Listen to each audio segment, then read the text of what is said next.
বন্ধুরা, আজকের গল্পের আসরে তোমাদের জন্য থাকছে হুমায়ুন আহমেদের অতিথি। ৩ বছর পর সফুরা দেশে যাচ্ছে। ঢাকা শহরে সে যে এক নাগাড়ে এতদিন পার করে দিয়েছে তা সে নিজেও বুঝতে পারেনি। এই তো মনে হয় সেই দিন মাত্র এসেছে। এক শীতে এসেছিল, মাঝখানে 2টা শীত গিয়ে এখন আবার শীতকাল। প্রথম দিন ভীত মুখে বারান্দায় বসেছিল। বেগম সাহেব তাকে দেখেও না দেখার ভান করলেন।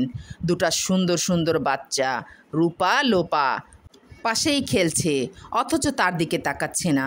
একসময় সফুরা ভয়ে ভয়ে জিজ্ঞাসা করলো, কী নাম তোমার ভইন? রূপা তার দিকে না তাকিয়েই বলল, আমাকে ভইন ডাকবে না। সফুরা চুপ করে গেল। সময় কাটতেই চায় না। এরা তাকে কাজে বহাল করবে কি না তাও বোঝা যাচ্ছে না। তার খুব পানির পিপাসা হচ্ছে। কার কাছে পানি চাইবে? একসময় বেগম সাহেব চায়ের কাপ হাতে তার সামনে বসলেন। তীক্ষ্ণ দৃষ্টিতে অনেকক্ষণ তার দিকে তাকিয়ে বললেন, কী নাম? সফুরা। ঘরের কাজকর্ম জানো? সফুরা কি বলবে বুঝতে পারল না। ঘরের কাজকর্ম সে তো অবশ্যই জানে, ভাত রাঁধা, বাসন ধোয়া, কাপড় ধোয়া, কিন্তু ঢাকার এইসব বাড়িতে কাজকর্ম কীরকম কে বলবে? আগে কখনো বাসায় কাজ করেছো? যে না। ঢাকায় কি এই প্রথম? যে। বেগম সাহেব কঠিন মুখে বললেন, হাত ধরে ধরে কাজকর্ম শেখাবো, তারপর পাখা গজাবে, উড়ে চলে যাবে অন্য বাসায়? তোমাদের আমার চেনা আছে, আমি কোনখানে যাবো না। খামোখা এসব কথা বলবে না। আগে অনেকবার শুনেছি, বেতন চাও কত? সফুরা চুপ করে রইল। যে তাকে নিয়ে এসেছে সে বারবার বলে দিয়েছে, বেতনের কথা বললে চুপ কইরা থাকবা, আগ বাড়াইয়া কিছু বলবা না। চুপ করে আছে, কিছু বলছে না। কি কথা বলো না কেন? কত চাও বেতন? আপনার যা ইচ্ছা। কাপড় চোপড় নিয়ে এসেছো? সফুরা লজ্জা পেয়ে গেল। কাপড় চোপড় আনবে কি? একটা শাড়ি ছিল, সেটাই নিয়ে এসেছে। যার কাপড় চোপড় আছে সে কি আর ছেলে পুলে স্বামী ছেড়ে ঢাকায় কাজ করতে আসে? বেগম সাহেব বিরক্ত গলায় বললেন, তোমাদের এই আর এক টেকনিক, এক কাপড়ে উপস্থিত হবে যাতে সঙ্গে সঙ্গে একটা শাড়ি কিনে দিতে হয়। সফুরা মাথা নিচু করে রাখল। তোমার কি নাম যেন বললে? সফুরা। শোনো সফুরা, থাকো এইখানে, কাজ করো, কয়েকদিন কাজ দেখি, যদি কাজ পছন্দ হয় বেতন ঠিক করব। আমার সংসার ছোট, কাজকর্ম নেই বললেই হয়। মেয়েদের কখনো নাম ধরে ডাকবে না, আন্টি ডাকবে। একজন বড় আন্টি, একজন ছোট আন্টি, মনে থাকবে? যে। আমাদের আলাদা বাথরুম, ওই বাথরুমে কখনো ঢুকবে না, মনে থাকবে? যে। তোমাকে আলাদা থালা গ্লাস দেওয়া হবে, সব সময় সেগুলি ব্যবহার করবে। আমাদের থালা গ্লাস কখনো ব্যবহার করবে না। যে আচ্ছা। সব সময় পরিষ্কার পরিচ্ছন্ন থাকবে। গ্রাম থেকে এসেছো, পেট ভর্তি কৃমি, কৃমির ওষুধ খাইয়ে দেব। মাথায় উকুন আছে? যে। উকুনের ওষুধ দেব। লরেক্সিন চুলে মেখে গোসল করো। যে আচ্ছা। 2 দিন পর পর দেশের বাড়িতে যাওয়া, এর অসুখ তার অসুখ এইসব চলবে না। দেশে যাবে বৎসরে একবার।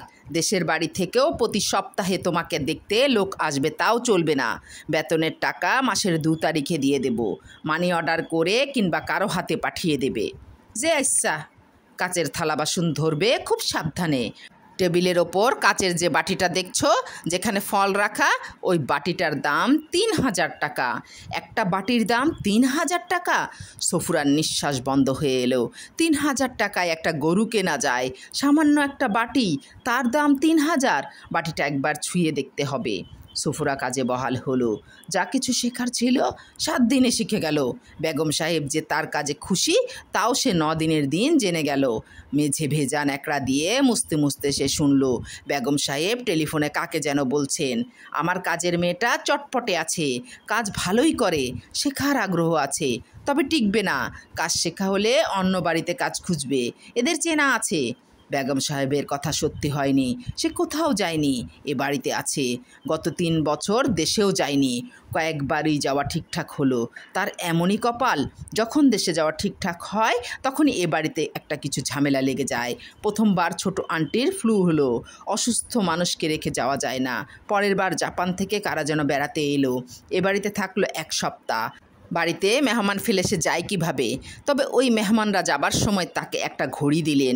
কি আশ্চর্য কাণ্ড! তার মতো মানুষকে কেউ ঘড়ি দেয়? ঘড়ি দিয়ে সে কি করবে? ঘড়ির সে কি বুঝে? বকুলের বাবা যখন পরের বার টাকা নিতে এলো তখন টাকার সঙ্গে ঘড়িও দিল। মানুষটা অবাক, ঘড়ি পাইলা কই? আমারে খুশি হইয়া দিছে। কও কি তুমি? যা সত্য তাই কইলাম। বেজায় দামি জিনিস বললা মনে হয়, বেচেন না? আরে না, বেচবো কি? ঘড়ির একটা প্রয়োজন আছে না, ঘড়ির ইজ্জতই আলাদা। বকুলের বাবা ঘড়ি হাতে পড়ে আনন্দে হেসে ফেলল। লোকটা বেজায় শৌখিন, টাকা নিতে যখন আসে মনে হয় ভদ্রলোক। মাথার চুল বেশিরভাগই পেকে গিয়েছিল, একবার এলো সব চুল কুচকুচে কালো, চুলে কলপ দিয়েছে। 5-10 টাকা নিশ্চয়ই চলে গিয়েছে। লোকটা এইসব দেখবে না, বড় শৌখিন। সফুরার বড় ইচ্ছা করে এই শৌখিন মানুষটাকে চেয়ার টেবিলে বসিয়ে 4টা ভাত খাওয়ায়। 3000 টাকা দামের বাটিতে করে সালুন এনে দেয়। তা তো সম্ভব না। বেগম সাহেব বলে দিয়েছেন, তোমার স্বামী যে 2 দিন পর পর ফুলবাবু সেজে চলে আসে, খুব ভালো কথা, আসুক। তাকে ঘরে ঢুকাবে না, বাইরে থেকে বিদায় দেবে। একবার ঘরে ঢুকলে অভ্যাস হয়ে যাবে। বেগম সাহেবের কথাগুলো শুনতে খারাপ লাগলেও কিছু করার নেই। তার অন্তর ভালো। 3 ঈদেই তার ছেলে মেয়ের জন্য টাকা দিয়েছে। গত ঈদে বেতনের বাইরেও 500 টাকা দিলেন, একটা গায়ের চাদর দিলেন। তার বেতন ছিল 150, তাকে কিছু বলতে হয়নি। বেগম সাহেব নিজেই বেতন বাড়িয়ে করেছেন 200। তাছাড়া লোকজন এ বাড়িতে বেড়াতে এলে যাবার সময় হাতে 50-100 টাকা সবসময়ই দেয়। প্রতিটি পয়সা সফুরার কাজে লাগে। বেতনের বাইরের টাকাটা সে জমা করে রাখে, দেশে যাবার সময় সঙ্গে নিয়ে যাবে। ছেলে মেয়েদের জন্যে এটা সেটা নিজের হাতে কিনে নিয়ে যাবে। তার এত কষ্টের টাকা। বকুলের বাবা এসেছে সফুরাকে নিয়ে যেতে। বাবু সেজে এসেছে, হাতে ঘড়ি, চোখে কালো চশমা, গম্ভীর মুখে বারান্দায় বসে আছে। সফুরা বেগম সাহেবের কাছ থেকে বিদায় নিল, কদমবুসি করল এবং কেঁদে ফেলল। 3 বৎসর ছিল, মায়া পড়ে গেছে, যেতেও কষ্ট হচ্ছে। বেগম সাহেব বললেন, তোমার কাজকর্মে আমি খুব খুশি হয়েছি। আমার বাচ্চারাও তোমাকে পছন্দ করে। বেশি দিন থেকো না, চলে এসো। আজ থেকে তোমার বেতন আমি 300 করে দিলাম। ফিরে এসে এই বেতনেই কাজ করবে। আপনার অনেক দয়া আম্মা। বেগম সাহেব বেতন ছাড়াও যাওয়া আসার গাড়ি ভাড়া বাবদ 200 টাকা দিলেন। একটা প্রায় নতুন শাড়ি দিলেন, 1 জোড়া পুরনো স্যান্ডেল দিলেন। উদাস গলায় বললেন, তোমার সাহেবের একটা কোট আছে, এখন আর পরে না, নিয়ে যাও, কাউকে দিয়ে দিও। বকুলের বাবা সেই কোট সঙ্গে সঙ্গে গায়ে দিয়ে বলল, ভালো ফিট করছে বউ, মাপ মতো হইছে। চল এখন গাবতলী বাস স্টেশনে গিয়া বাস ধরি। সফুরা বিস্মিত হয়ে বলল, পুলাপানের জন্য সদাই করুম না? এতদিন পরে দেশে যাইতাছি, কি সদাই করবা? চলো গিয়া দেখি। জামা, জুতা, রিক্সা লও। বকুলের বাবা সিগারেট ধরিয়া বাবু সাহেবের মতো টানতে টানতে খালি রিক্সা দেখতে লাগলো। সফুরা বলল, আপনার চিননের আর উপায় নাই, বাবু সাহেবের মতো লাগতাছে। চোখে চশমা দিছেন, কত দাম চশমার? সস্তায় কিনছি, রোদের মধ্যে চোখে দিলে খুব আরাম হয়। আপনি এখন 1 জোড়া জুতা কিনেন। বকুলের বাবা উদাস গলায় বলল, চল যাই, সস্তায় পাইলে 1 জোড়া কিনবো। রিকশায় উঠে বকুলের বাবা ক্ষীণ স্বরে বলল, একটা বিষয় হয়েছে বুঝলা সফুরা, তোমারে আগে না বললে বাড়িতে গিয়া হইচই করব। হইচই করণের কিছু না। সফুরা আতঙ্কিত গলায় বলল, কি বিষয়? বকুলের বাবা নিচু গলায় বলল, তুমি ঢাকায় চইল্লা আসলা, বাড়ি হইল খালি, ঘরের শতেক কাজকর্ম, সংসার ভাইসা যাওনের উপক্রম। গ্রামের 10 জনে তখন বলল, আপনি কি বিবাহ করছেন? উপায়ান্তর না দেখা গত 22 মাসে। আমার তো কিছু খবর দেন নাই। বকুলের বাবা চুপ করে গেল। সফুরার চোখে পানি এসে গিয়েছিল। সে শাড়ির আঁচলে চোখ মুছল। লোকটা 22 মাসে বিয়ে করেছে? ঈদের পর বেগম সাহেব জাকাতের টাকা থেকে যে 500 টাকা বাড়তি দিয়েছেন, সেই টাকাটা খরচ করেছে বিয়েতে। জাকাতের টাকাটাই তার কাল হয়েছে। রাগ করলা নাকি সফুরা? ভালো মতো বিবেচনা করো। মেয়ে মানুষ ছাড়া সংসার চলে? তুমি পইরা আসো ঢাকা শহরে। নয়া বউর নাম কি? সুলতানা। দেখতে কেমন? আছে মোটামুটি। গায়ের রং কেমন? ধলা। আবার সফুরার চোখে পানি এসে গেল। চিৎকার করে তার কাঁদতে ইচ্ছা করছে। ইচ্ছা করলেও তা সম্ভব না। তাছাড়া কি হবে চিৎকার করে কাঁদলে? কিছুই হবে না। ঘুরে ঘুরে অনেক কিছু কিনল সফুরা।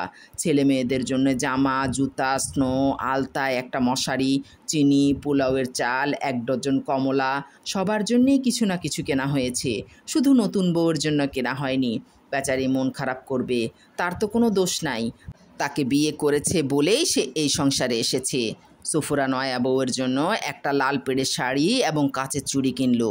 বকুলের বাবা বলল, লাল ফিতা কিনো তো। বউ ফিতা লাল ফিতার কথা বলছিল। সফুরা লাল ফিতাও কিনলো। দুপুরের দিকে তারা গাবতলী বাস স্টেশন থেকে বাসে উঠল।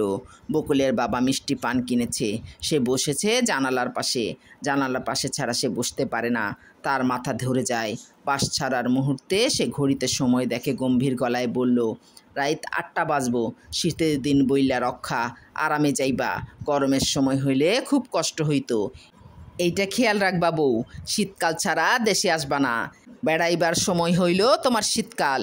সফুরা জবাব দিল না। শীতকালের পড়ন্ত দেশে বেড়াতে যাচ্ছে। পাশে স্বামী। কতদিন পর দেখবে ছেলে মেয়েদের। আনন্দে তারা চিৎকার করে কাঁদবে। সারা রাত হয়তো ঘুমোবে না। নয়া বউ লাল পেড়ে শাড়ি পরে তাকে এসে কদমবুসি করবে। সে নয়া বউকে বলবে, আমার অনেক কষ্টের এই সংসার, দেখে শুনে রাখো। বলতে বলতে হয়তো সে কেঁদে ফেলবে। আজকাল অকারণেই তার চোখে জল আসে। কত আনন্দ করে সে বাড়ি যাচ্ছে, এখন কাঁদার কোনো কারণ নেই। অথচ কী কাণ্ড, সে কেঁদেই যাচ্ছে। অনেক কাল আগে বিয়ের পর স্বামীর সঙ্গে শ্বশুরবাড়িতে যাবার সময়ও সে এইভাবেই কাঁদছিল।